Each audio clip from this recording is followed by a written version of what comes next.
You're tuned in to the Stingbat Radio Network on FM 101.2 KRPG.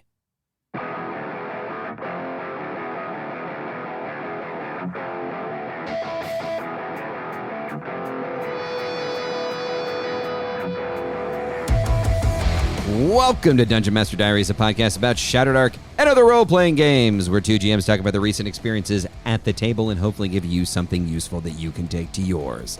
On the show today, we discuss horror adventures and a wizard.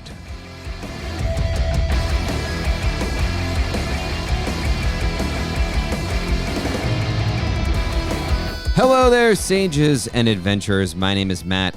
And with me, as always, is my good friend and GM colleague, Jody. Hey, I'm feeling a little uneasy, man. A little queen. No. I kind of feel, oh my God. Stop. None of that. Safety card. Today's episode focuses on horror in our games. And specifically, we're going to talk about that through the lens of an adventure that you ran, Jody, called A Wizard. So, without further ado, Jody, will you take us to the table? A wizard is just that. He wears a pointed hat, and the villagers never refer to him as anything else, neither through description or dialogue or any other means. He is the truth.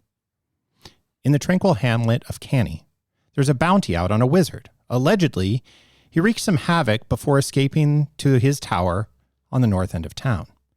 As the characters discover the carnage he left behind and begin to explore his sinister lair, it becomes increasingly clear that whatever they're dealing with is definitely not a wizard, but has somehow convinced everybody else that he is.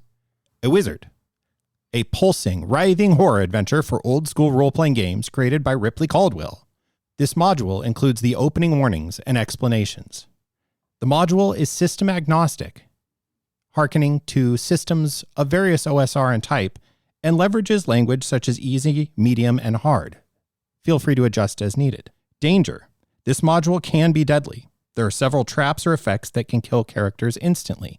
For a less dangerous game, allow for saving throws. Dark and gross. This module is gruesome. There is gore, body horror, and other disturbing content. Set boundaries with the players and allow them to set boundaries with you. All right, Jody, let us gather round the fire. I'm not quite sure how to make that disgusting, but I'm sure you will find a way in a moment. But and let's talk about the adventure that you ran and I played through called A Wizard. And again, with the broader context of talking about bringing elements of horror into our role-playing games. So, Jody, we always do this when we're talking about an adventure. This isn't really an adventure review necessarily. This is more or less just we're talking about this adventure because it exists within this genre. But, I mean, just let the people know, do you recommend A Wizard just from the top? Wow, there are some things to really like about this module, and there are some things that you need to take a real hard, honest look about your table and their comfort level with gore and dismemberment. I'm going to shift the responsibility here. I'm going to say go to 10footpole.org and check out the review there. I think it's very fair. It also doesn't really draw any conclusions, but it does give what I think is a fair overview of the module. The module has some real strengths, and the weaknesses are also plentiful and idiosyncratic to each GM. So I give this one a, man, it depends. Would I run it again? No. I just don't want to put players in that position ever again. Yeah, so I'll just say from my perspective, like this was a really hard left turn for our campaign, right? Like we had been kind of doing these you could almost call them like truly tried and true classic D&D, adventures, delving into dungeons that made some sort of sense and fighting gnolls and rabid honeybees and, like saving lost heroes and, yes. finding information for the town, all the good lizard folk in swamps and wonderful things. So this was a very significant departure in terms of tone, and that's actually where I want to start, because you could call Shadowdark and other games of their ilk a survival horror game, which to me, and I'd like to hear your definition, which to me just means that the characters are struggling to survive in a setting that wants to kill them. Like that to me is what survival horror is. Like the Shadowdark in the eponymous Shadowdark, to me is a somewhat semi-sentient thing that wants to kill characters. Like the darkness is a character in the role-playing game Shadowdark. That is where I derive the survival horror definition for me. Is that what it is for you, or do you add any elements to it? What is your definition? I think I also absolutely share the definition of the Shadowdark as a character in the setting. That seems to be this implied background piece as you read through the rule book and things. There's this wonderful little hinting at.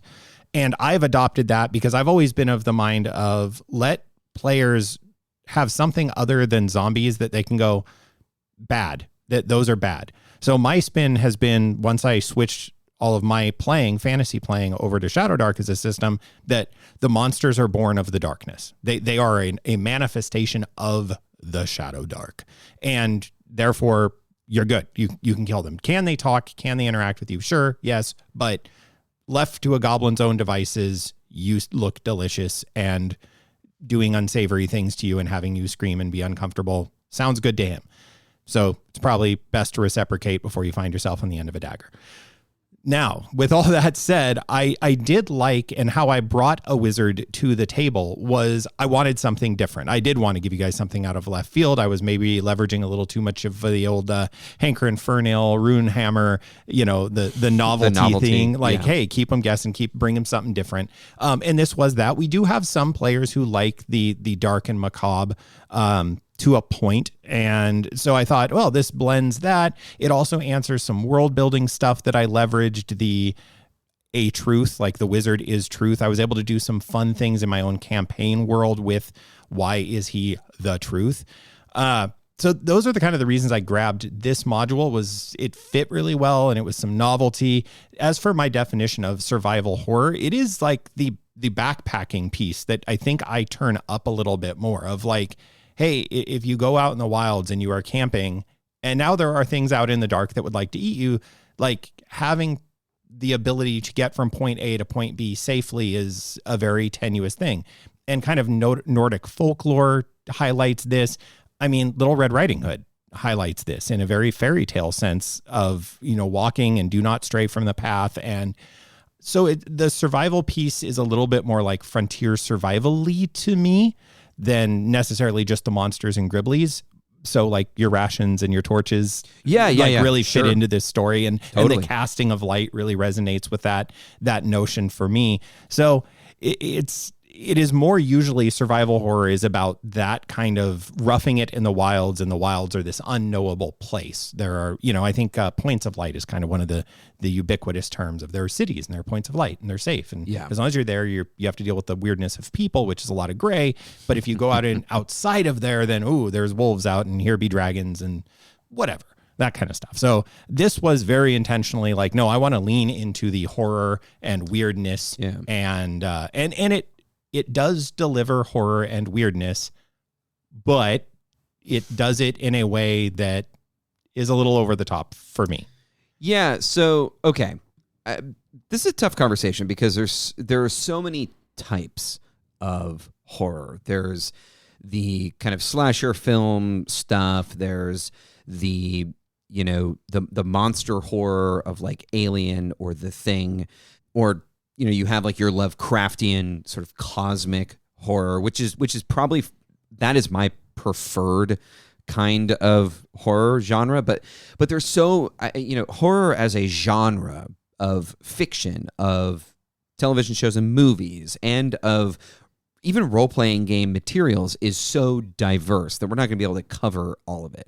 So I actually want to talk about this adventure because the parts that I felt were maybe gratuitous, and I don't know if you'd agree with this, were the body horror elements. And that is always difficult for me as a GM. So I want to get your thoughts on, like, you read the module, where along the way when you knew you were going to run this, were there any red flags? Were there anything, like, what goes through your mind when you're planning on running something that you know has elements in it that are designed to potentially make players feel uncomfortable? Because to me, a lot of those other kinds of horror are not designed to do that. Well, it was rocky territory in the sense of, as a GM, something you and I, it's a core value of this show, and something you and I talk about a lot, is that we're always looking to improve our craft as DMs.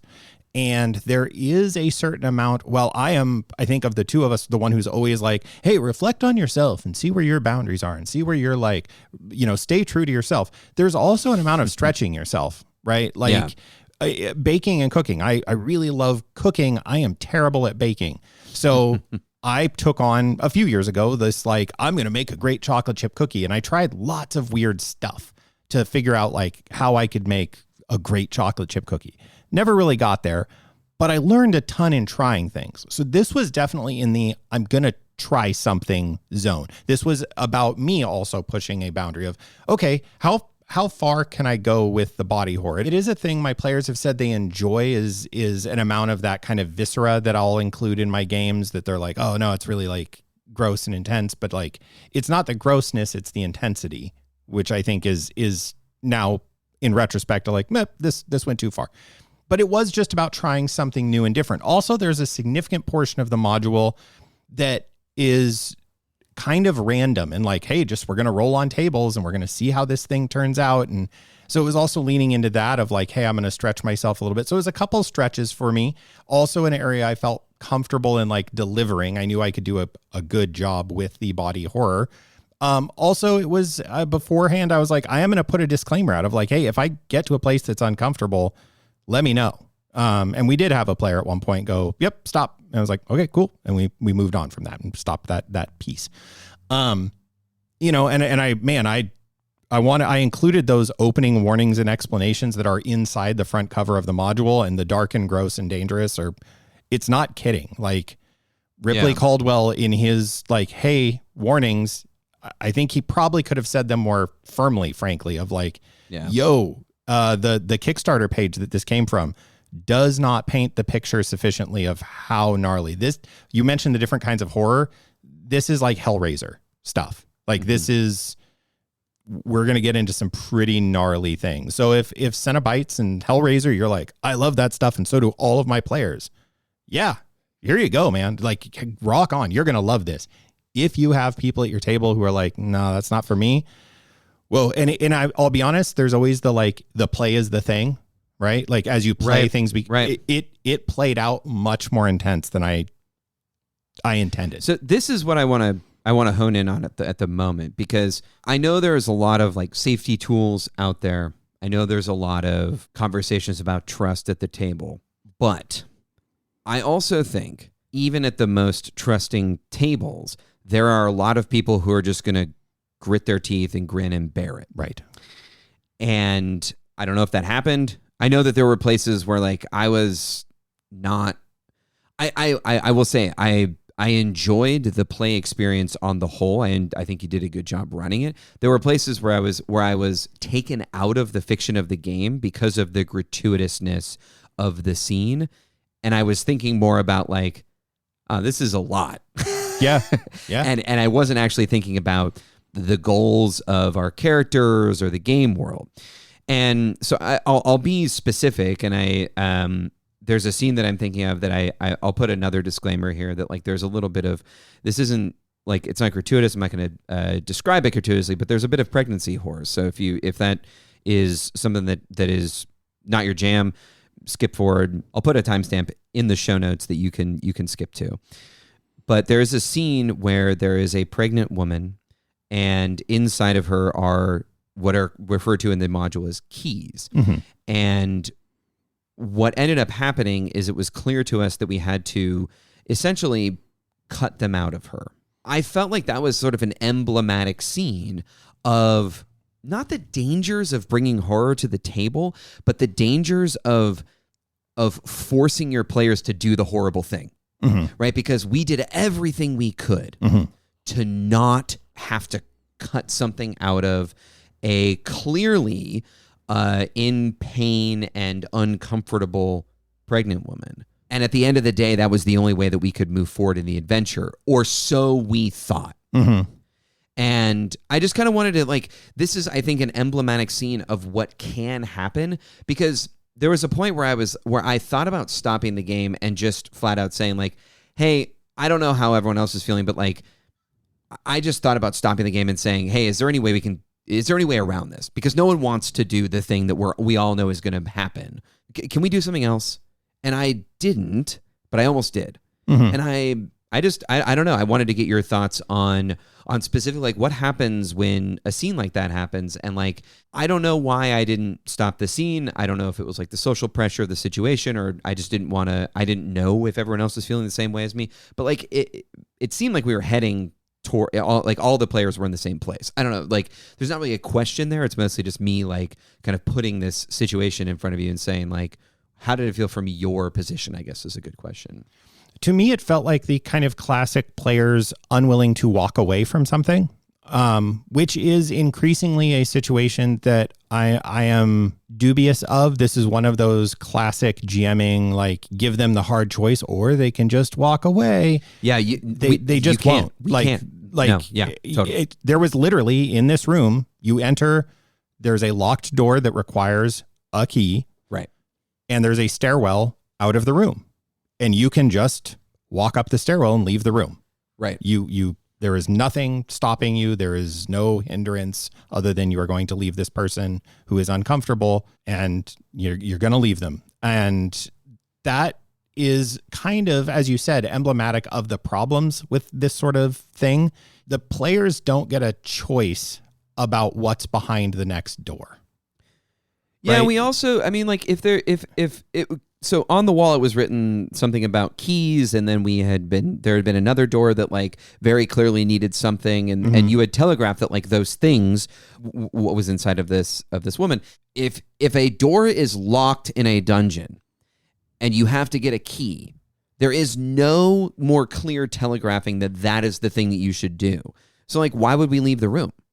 Right? Like, why would we this is the goal of the game, is to inevitably solve the puzzle that is the dungeon, right? Like, like, risk life and limb to, in this case, I don't know why we didn't just leave the dungeon entirely, right? Because eventually we're so far into it that I think as players we were interested in seeing what happened. But like, there is the argument that, like, we could just leave the dungeon, but like, that's also not really the purpose of what we're doing at the table. So that, I feel like, is my counterpoint always to the, like, well, you could just leave the scene. It's like, well, we don't play the game to just leave the scene. Right. And it's also my pushback when people are like, well, the players can just retreat. And it's like, I hear you, but we don't play the game to not engage with material. And to a certain extent, players need to be smart. They need to think through things and plan and gauge difficulty and all that stuff. I hear that. This was one of those situations where it was like, man, I don't know. I truly, I know there was a place, but I truly saw no other path forward in that moment. And that was, I don't know, it's very interesting player psychology. That only ever seems to happen, at least in my experience, when I put something in front of players that is horrifying in a way that, like, signals that they should engage with it because I'm trying to make the scene interesting. I don't know. I always feel like it fails for me. And I would argue that one of the core principles of this entire, not argue you, but just say and that this module has there are a group of cultists who have been abducted from the village and are there, and you're going to interact with them. She, in fact, is one of them. You can't really interact with her because her tongue's been cut out. So again, yet more gross body horror. So she can't communicate with you. You guys found a way around it, and I was trying my level best to be like, how would she communicate given that she's under the sway of a wizard? So, but you're going to go interact with this people, and they're all disgusting. They're all different kinds of body horror. The one that caused us to stop at the table was one of them is throwing up and is throwing up gross stuff. And that for my wife is a nope, like that is not a thing we'll do.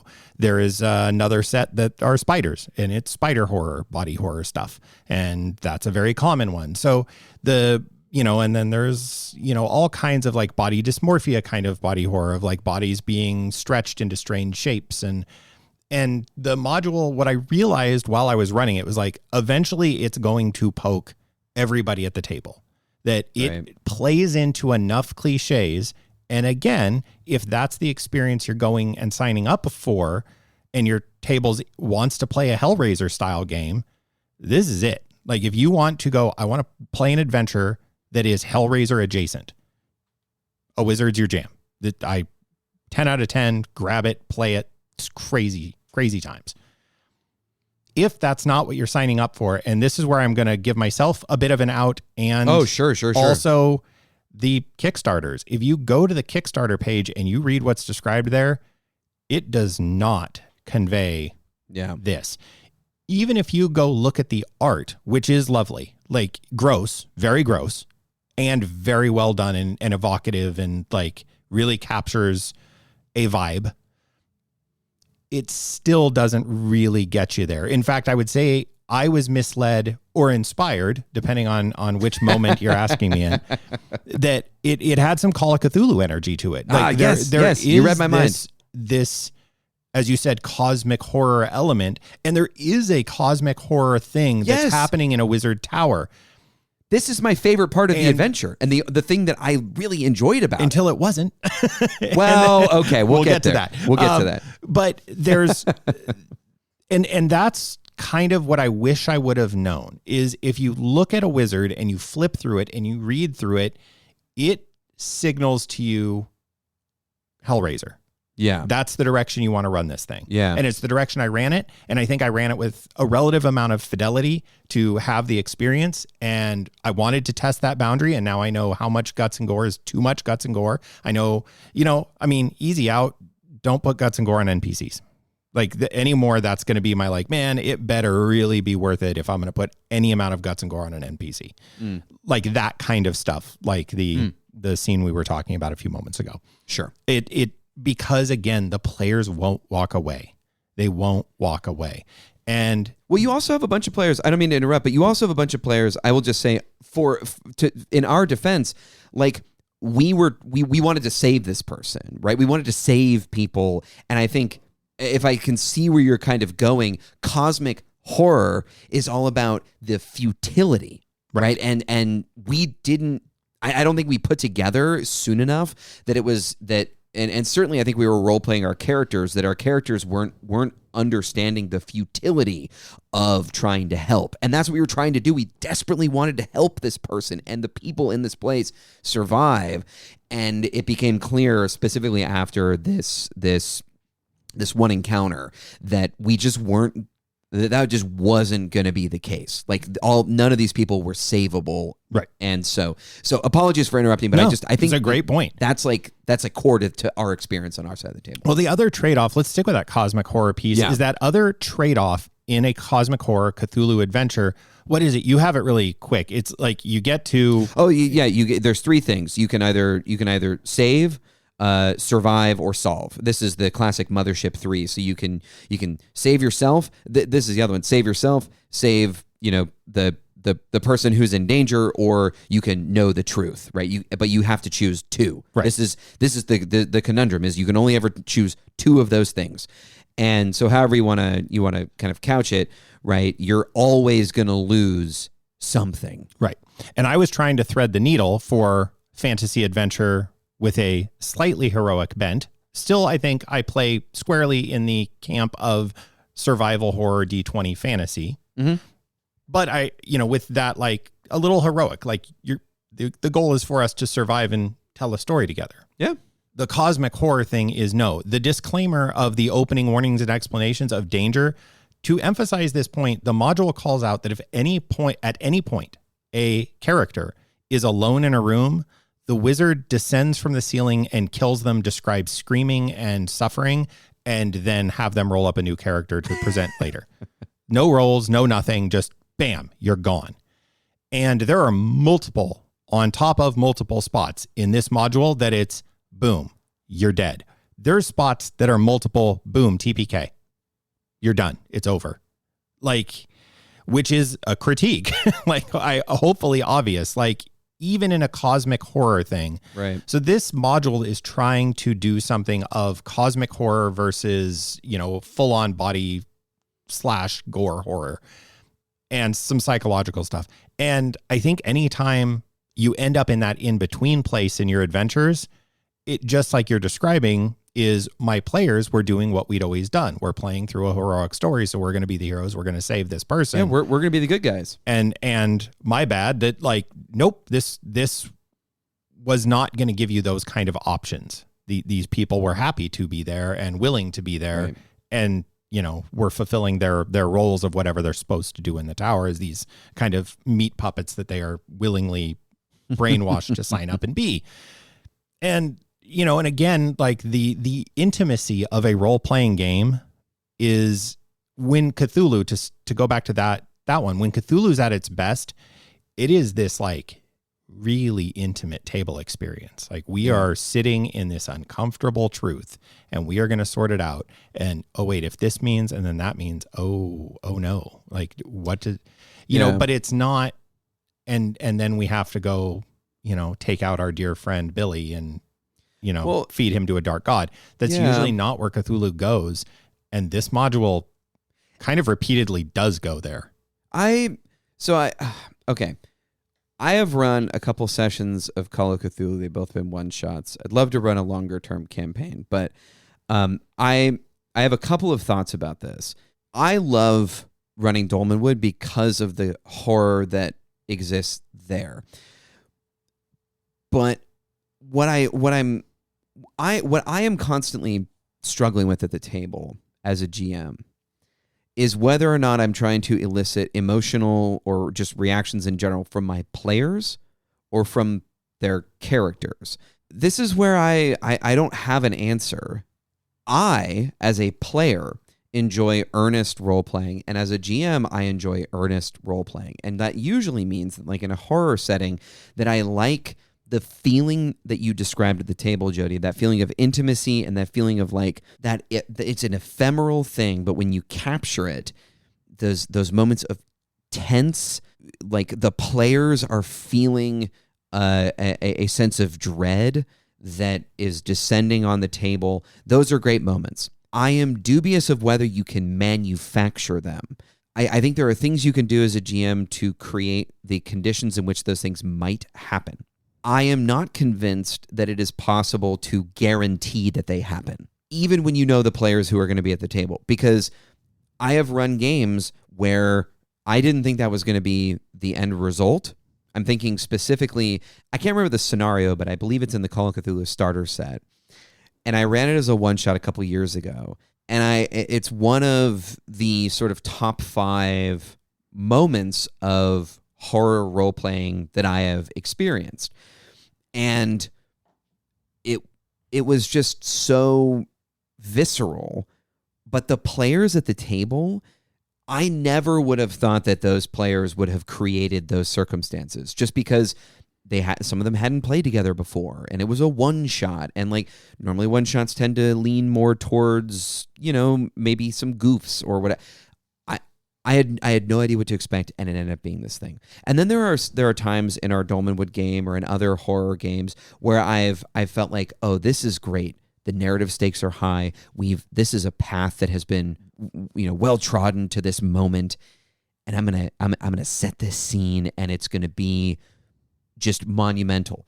And then some jerk goes and gets Cheez-Its during the middle of my. If it's Dolmenwood, they are definitely eating Cheez-Its. Good grief. I've never seen a group of humans who love Cheez-Its more. Here's the thing, is that I don't mean that really. I just don't know, and I want your thoughts on this. Do you think it's possible, because horror can, and it is the thing that often does elicit those hyper intense, and emotive and like you said, intimate experiences. Do you think it's possible to manufacture those, or are they, as I have said, like more ephemeral and more kind of spontaneous and almost serendipitous? I think you can manufacture them with, I'm gonna put a, also I agree with you, little asterisk here of, if the play group is willing. You can signal to people, much like a roller coaster. You go to a roller coaster to be scared. Roller coasters are exciting and scary because you know what you're signing up for. Sure. You go to see a stand-up comedian to laugh. Even if they're not that funny, you'll still laugh because you're primed for that experience. My example that I'm going to say forces it is a system I really love is 10 Candles. Now, what I will say of 10 Candles that does a great job of signposting this intimate experience we're going to have. When 10 Candles goes off, I literally had the first or second game of it I ever ran ended. And if you know the game, there's literally 10 candles and you're putting them out as you go. And then when the game ends, you are sitting in the dark. And it needs to be played in a room that will go dark. So you're sitting in like pitch black when the game ends. And then if you're doing it up and as written, you play a recording from the beginning of the game and you listen in the dark to these.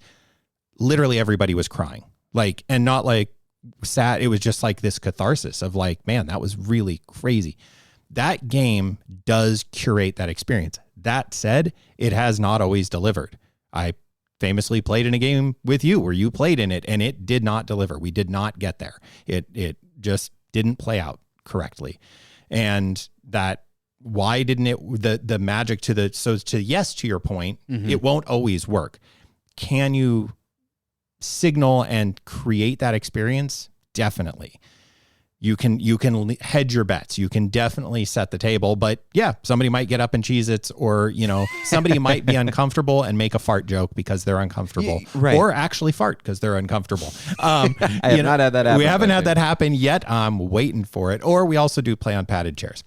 So that's kind of my, yes, I think you can create it. Now, the question that I feel like we have to answer here is, what about in Shadowdark? Well, I got a great example of this, and I want to bring this. This isn't really horror, but it's eliciting emotion. So you play in this Dolmenwood campaign, and we have a character in our game who is basically on a monthly timetable. They have to get back to a specific place in Dolmenwood, and they have to meet with their witch coven on the dark of the moon every month. And so what that means is that you guys are tethered by this character in a way who, this player could roll up a new character, but you guys have basically hitched your wagon to this person because they are a powerful ranger and now kind of multi-classed into a witch. So in our last couple of sessions, you guys have been hex crawling. It is winter. And in winter, given our hex crawling rules, which are a complete like a mixture of the somewhat more involved and crunchy Shadowdark hex crawling rules that were going to go into one of the curse scrolls but didn't and will be released later potentially, and then some of the stuff that's in the Dolmenwood book, and then some other stuff that I kind of just kludged together. Well, those rules paid off big time because we have been kind of generating the weather, and the weather didn't agree. And it eventually became that this one player at the table was visibly and viscerally upset, not upset in a bad way, but stressed out. Yeah, stressed, definitely stressed. And was feeling a sense of impending doom if they did not make it back, because previously when they had missed one of these, they had been threatened potentially with their life, and bad things were going to happen if they missed another one of these rituals and rites. That to me was an example of what survival horror can do. Those are the conditions of the world, and a faction that has threatened another player, but the actual act of moving through the world is so challenging, and you are trudging, and the world is it's snowing, and you can sort of imagine, I need to be somewhere soon, and the weather conditions have not allowed me to get there, And that sense of dread that envelops you is what was being felt by this player at the table. Does that qualify? Because I guess we weren't technically using the Shadowdark rules, but like a lot of the hex scrolling rules we are using were inspired by the more involved and crunchier Shadowdark hex scrolling rules that I'll post a link to in the show notes. That doesn't necessarily answer your question, but it's something I wanted to get to. I don't think that's horror at all, like in any way. And see, I disagree. This is interesting. The reason being is the stakes are success. Like there was you're getting from point A to point B. It's a travel. It's a challenge. It wasn't. When I hear horror, I want. And there's a variety of ways you can get there. You kind of listed them earlier of this is scary. I am uncomfortable. There is the thing going bump in the night. And I am worried about, this is going to be way oversimplifying, and it did not feel this way at the table. Yeah. I'm not worried about the outcome of dice rolls. That's not where I'm at. And for that travel scene, it was a lot of, I'm worried about the outcome of dice rolls. And enough so that some players who may or may not be speaking right now felt comfortable messing around with like the potentiality of it, that like didn't really feel like there was any real chance of it failing, or, because the player had said like, I'll just go off on my own. And it's like, okay, well, frankly, as a ranger, you're probably better off going off on your own than you are with all of us lugging around behind you, especially my character. So I don't see that as horror because it's not getting to that place. There was no chance of that creating that intimate scene, that the darkness is closing in around us. And I think for horror to be successful as an adventure, there has to be a sense of unwinnable. It doesn't have to be, we can't finish the adventure. And I think the scene we talked about earlier with the pregnancy horror attached to it, exactly as you're describing, felt unwinnable. Now, it felt unwinnable in an unsatisfying way. Right. And I guess that would be my follow-up, was be like, well, how do you, I don't know. That's a needle that like I struggle to thread without telling players at the outset that those are the stakes. Right. And like, so if you're running a D20 fantasy game and you've been adventuring, saving a meadery and going off into the swamp, like I talked about at the top of the show, how do you signal that the next adventure is unwinnable and that and not have it be unsatisfying? I don't think you do, frankly. I mean, it was unsatisfying. We were all at the end of it, and there is a piece of the module I want to talk about. That's not this after this. Yeah, for sure. I think I did speed things up to the end at this because I went, man, the way things are pacing out, we're setting up for another session of this module. And I went, no, we're not. I'm looking at my clock saying we got about an hour and a half left. Hey, they're doing something really interesting and fun in this scene. I know how, because I've done my prep work and I know what's in the module and I know what's ahead and I know how these pieces, the solving the puzzle of the tower that is in this module. There is a solve the puzzle of the tower in this module. I went, yep, let's jump to the end so we can have the fight with a wizard and make sure that plays out, in a satisfying-ish way. And let's get on to the next thing. We were all good and ready to be done with this unwinnable thing, which for those who enjoy horror play, that's the payoff. Right. You get to get off the roller coaster. Yeah. You didn't win. You just went for the ride. You didn't win. There was no winning. You just were dragged along. And I think for some players, that's really unsatisfactory. For other players, it's fun. And for some people, it's in between. And I think this for our table fell flat. It was, and I think you're kind of couching this around, we've been doing really traditional stuff. And I threw you guys a hard curveball. Totally. And, you guys, I didn't telegraph how hard the curveball was going to be.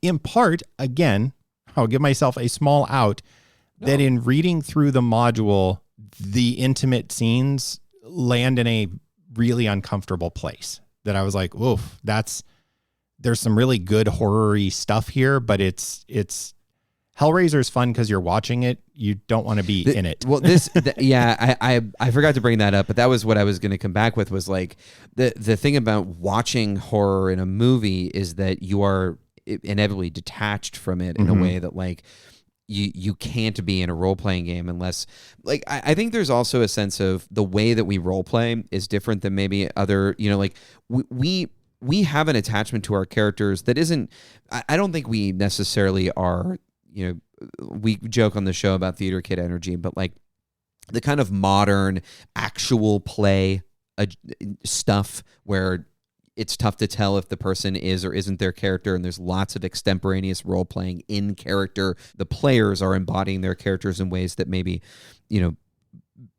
are more of like a modern conception of role playing. We don't really do that, especially not in your game, like to the degree that but like there is a bit of like, we do the funny voice and we do kind of embody our characters in a way. And so I think that leads to a sort of a way of experiencing the world that when we're faced with horror that is unsettling, we are unsettled because we have an attachment to our characters, and there's a through line there where, like, if we saw our characters more as chess pieces on a board, which is a nice segue to potentially the end of this module, the stakes might be different, and we might pilot them in a way that meant that we were more detached. But I do want to talk about the end of this module because this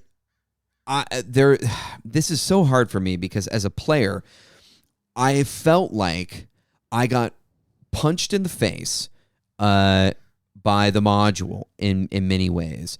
Some of those punches I loved, and some of those punches I felt really frustrated by. And so I want to point out a scene, you know where I'm going with this, that is a potentiality, but I want you to set up how the module kind of ends, and then we can get to that scene.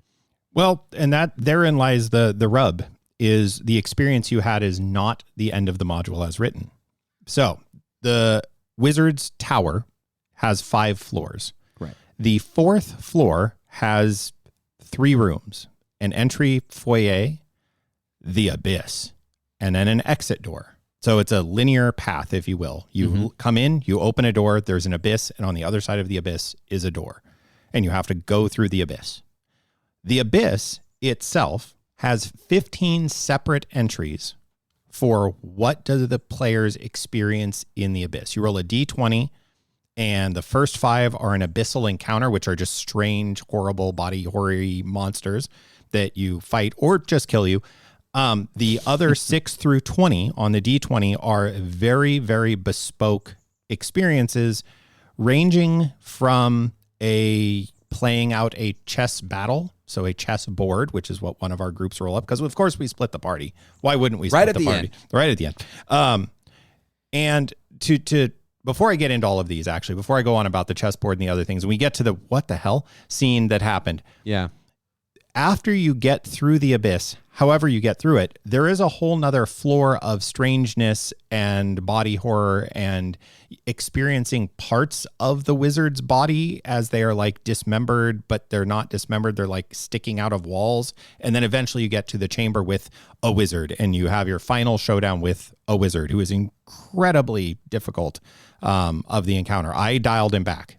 Again, see the danger level stuff. I was like, nope, I'm taking way back. If I run this thing as written, TPK. Like, I'm like, I mean, you told me it was essentially an aboleth, and it was a nerfed aboleth of the Shadowdark variety. Yeah, just to make it was a good proxy, but rules as the module prescribes them, it's just turning people to goo left and right. You're just melting as it hits you.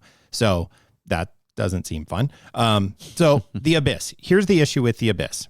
I would say of the 6 through 20, the 15 bespoke experiences, less than half of them get you out of the abyss. So significantly less than half, about a third of the abyss results will get you out of the abyss, and you just float from one random encounter to the next, is how it's written.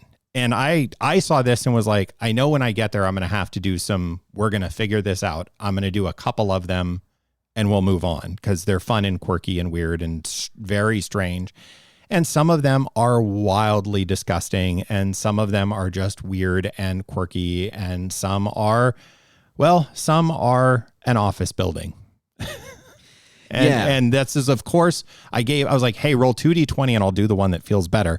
And you both rolled the same number, and it was effectively a giant glass office building. I forgot about that. And if there's one thing that I don't like in fantasy, I will go on record. I know that this is something that a lot of people like. I just don't like science fantasy. Like unless it's so far removed from the classic fantasy. But like I'm just not in the science fantasy genre kind of guy, and so to have an office building, the novelty of it was at first very funny, but it immediately took me out of the game. And I have the same problem with exploration to the barrier peaks and like other stuff, which like, D&D has a long history of having science fantasy in it. And so I recognize that this is a personal thing, and it's not necessarily something that's even that I can't cite the lineage of D&D in my argument against the kind of science and fantasy elements. But yeah, so we had to go through an office building. And I would argue this isn't even science fantasy because it is generic. Yeah. Like I just leaned into it. It was like at one point I described a monster who attacked you and it was Ted from accounting. And you guys like, nope, we throw an axe at him and keep running. And I was like, you just murdered Ted from accounting. And I was like, yeah, because one, we needed some levity at this point. And two, it's a bland, generic cubicle farm is the building you're in, is the way it's described. And that's not high adventure. Now, admittedly, this is whatever percent chance, a 5%. Bureaucratic fantasy. Yeah, bureaucratic fantasy. Or bureaucratic horror. Sorry. There's the old cartoon of the dragon sitting around and it's like they're playing like accountants and lawyers. And they're like, oh, but I have a rebuttal. Oh, no, I rolled a 2. Anyway, I mean, the others are you float through intestines and strange fingers and it's like a hand and you're wrangling a hand and then you get slapped by the other hand at a cosmic level. And then other ones, again, there's stuff in here though that just eats you or you're just lost to it forever. And very few of them are like, and then at the end of it, you go through a door and you come out of the abyss and you go up to the last level of which again, in reading through it, I just was like, yep, we're going to do a couple of them and move on. And I did my best to weave them together. And then when you left, I was like, and now you leave and you're in front of a wizard. Like we're just going to skip his floor and get to him. Yeah. This is why this isn't really a review. It's because I don't think we can review the adventure. We can review the experience that we had. But my last question to you, Jody, because I don't know. I don't think that I'm going to be fascinated to see what our takeaways for this episode are because I don't know. I think what I'm at a loss in terms of horror in games is I know what I like, and I think what is often difficult about horror in games is that you never know what your players aren't going to like or what is going to fall flat until you put it in front of them. And this is especially true with horror because there's novelty to putting something in front of your players that is unexpected. But then, as you said, that can cause a situation where there's a discordance in expectations and the reality of what the players and their characters are experiencing. And so my question to you is, when have, specifically in a D20 fantasy game, can you give me examples of times that it worked? And specifically, stuff that maybe would be tangentially related to a wizard, body horror, cosmic horror, times when you feel like you've really, you like, oh, I nailed that. And because I think that's really, if our show is about what happens at the table, give me some examples of times at the table when you feel like it worked, but let's keep it specific to something Shadowdark or Shadowdark adjacent. D20 fantasy survival horror vibes, yes. So some years ago, I was running an adventure, and there was a missing grain delivery. And the adventurers went out to solve why is the grain not being delivered to town, and that the inn that has this amazing bread can't serve its bread, and what's going on. And they found out, a couple people said, the miller hasn't come in. Let's go check the miller's farm. And they started checking around the miller's farm, and they found that the miller had written this scrawled note and had taken his own life, and they found his body, and oh my gosh, that's terrible. And then so that began the horror elements setting in. Very Cthulhu-like adventure in that regard. And I was thinking of that as I built this adventure. They go into the mill, they find the basement, they work their way down, and they find these strange kind of distorted rats, and they're hacking through rats in the mill. Classic. And they get down, and they find in this dark room, there is a weeping coming from the corner. And this small twisted monster turns around and reveals itself. And the twisted monster is clearly this like heavily, no longer her version of the miller's daughter. And they're confronted with this little monster that's been totally twisted and mutated. And in the darkness, that scene of before it was revealed, that's what that was. The scene of going down into the dark basement, and the crates of things are down there, and the lights. It's classic horror movie. Don't go into the basement, but we have to go into the basement, and the vines hanging down. That description had that very intimate feel that we are close in with our characters. And then the thing leaps out, and there was a jump, and you got a real jump scare, and it all played out beautifully. And it was very heartfelt at the end when they, finally were like, well, the thing's going to attack us. And it's clearly, doesn't look human anymore. And like had pulled all those labels and disclaimers for the characters off of like, this is not a person anymore. But it still played in that realm of like sad to do that. And I think that's probably for general role-playing kind of thinking, I think that's probably where my takeaway is going to land is I'm realizing some things about horror and tension and scenes, and why even in a game as gritty as Shadowdark, you got to be really careful. Attention, adventurers, alchemists, and gardeners of the realm. Are you tired of your withered, drooping dragon fruit or your lackluster lettuce? Let the Rot Grub Compost Company turn your dead soil into a flourishing oasis of verdant delight. Here at the Rot Grub Compost Company, we specialize in harnessing the natural enthusiasm of rot grubs to break down your scraps into rich, magical compost that will make even the crankiest druid jealous.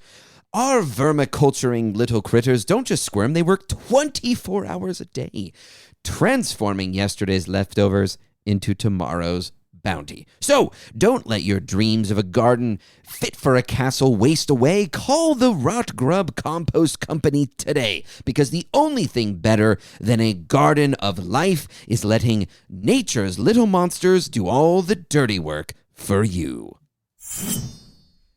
All right, Jody, let us bring this topic into the cosmic light of the universe with, I don't know if that worked. I was trying something. It worked. I think it was horrible. Jody, oh God! give us your first takeaway, baby. Wow, talk about a tone shift. All right, so what can I take away from this discussion around horror adventures and this one example of one that kind of lukewarmed? For horror to work with your group and for them to feel that horror feeling, you're going to have to take away some of their agency. That I don't know that there's a way around it. They can't have that same level of heroic bravado or even OSR healthy skepticism and 10-foot poles if those answers work. So you're going to have to pull some player agency away and just be careful. So my first takeaway is something that I kind of actually learned throughout the episode about myself. I really like cosmic horror. I like Alien is like my favorite movie of all time. I like lots of different kinds of horror. I think that cosmic horror as in a role-playing game is what I like.